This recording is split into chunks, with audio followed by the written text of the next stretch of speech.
a small coffee shop where their conversation would be less charged. When she told him it had to end, his kind demeanor vanished. His face hardened, and his eyes, once so full of feigned sympathy, now glinted with anger and wounded pride. He tried to persuade her, to remind her of their special connection, to make her feel guilty for throwing away what they had. He attempted to manipulate her one last time, playing on her emotions, but this time Sarah saw through his facade clearly. His words no longer held any power over her. Standing her ground was one of the hardest things Sarah had ever done. His attempts to guilt-trip her, to make her feel responsible for his feelings, were painful, but her resolve was firm. She spoke calmly, clearly, stating that what had happened was a mistake, her mistake, and that it was over. She refused to engage in arguments or justifications. She simply stated her truth and her decision. Seeing his true colors, the manipulative man beneath the pious exterior strangely empowered her. It confirmed that her decision was the right one, the only one.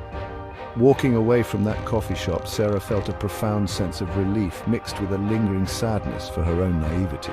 The tie was severed. It was a painful break, but a necessary one. She had faced the truth of her actions and taken a step towards reclaiming her integrity. The path ahead was uncertain. She didn't know what the future held for her marriage with Mark, or even for herself. But she knew, with a certainty that settled deep in her soul, that she had done the right thing. She had chosen honesty, however difficult, over deceitful comfort. This was her first step towards healing. After ending things with brother Thomas, Sarah returned home to an atmosphere still thick with unspoken pain. The distance between her and Mark felt vast, a chasm carved by months of neglect and betrayal on his part, and her own recent secret turmoil. She was prepared for a lonely, difficult road. To her surprise, Mark seemed to notice a change in her. Perhaps it was the absence of her deepest despair, replaced now by a quiet resolve. Or perhaps he had been doing some soul-searching of his own. During her period of withdrawal and secret entanglement, he saw a new strength in her eyes, mixed with a familiar sadness. One evening he found her sitting alone, staring out the window. The usual silence between them felt different, less hostile, more contemplative. He sat down, not beside her but near. Then, hesitantly, he began to speak. He confessed his own failings, his infidelity, his disrespect. He spoke of his friends, the life he had been leading, and a dawning awareness of how lost he had become, how much he had hurt her. His words were quiet, lacking their usual defensive edge. He didn't make excuses, he simply laid bare his own regrets. For the first time in a long, long time, Sarah saw a flicker of the man she had married. Then, with tears in his eyes, Mark asked for her forgiveness. He asked for a chance to start anew, to rebuild what they had broken. He admitted he didn't deserve it, but he couldn't imagine a life without her.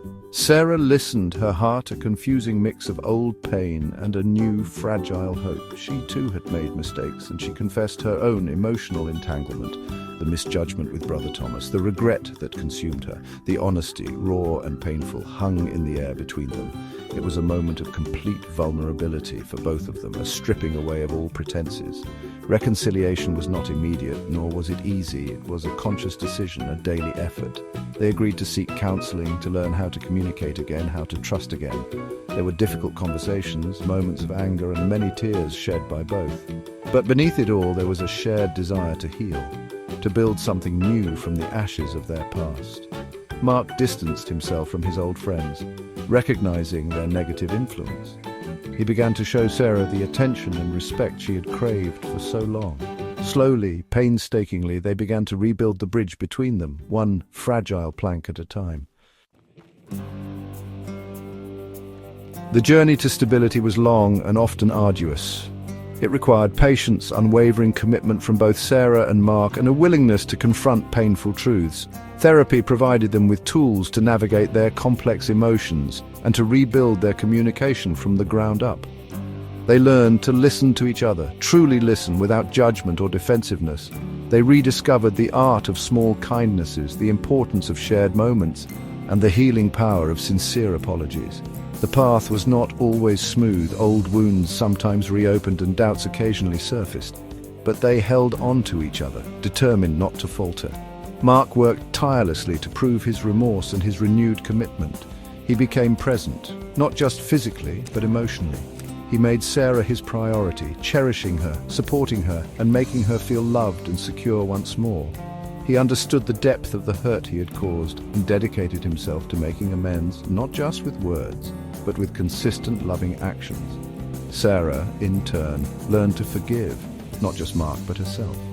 She let go of the shame and regret associated with Brother Thomas, recognizing it as a painful lesson on her journey. She chose to see the strength she had found in ending that affair and in choosing to rebuild her marriage.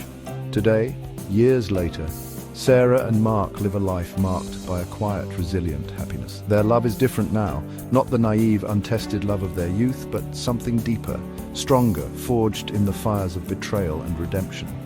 It is a love built on honesty, mutual respect, and a profound understanding of each other's vulnerabilities. Their home is once again filled with laughter, but it's a gentler, more appreciative laughter. They don't take their happiness for granted. They nurture it, protect it, and celebrate the second chance they were given, and that they bravely took.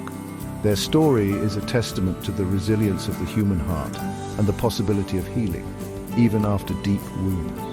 They learned that true love isn't about perfection, but about navigating imperfections together. The storms they weathered ultimately brought them closer, creating a bond that is unbreakable.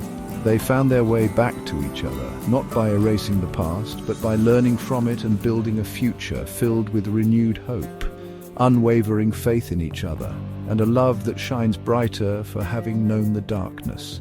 The sun had truly risen on their healed horizon.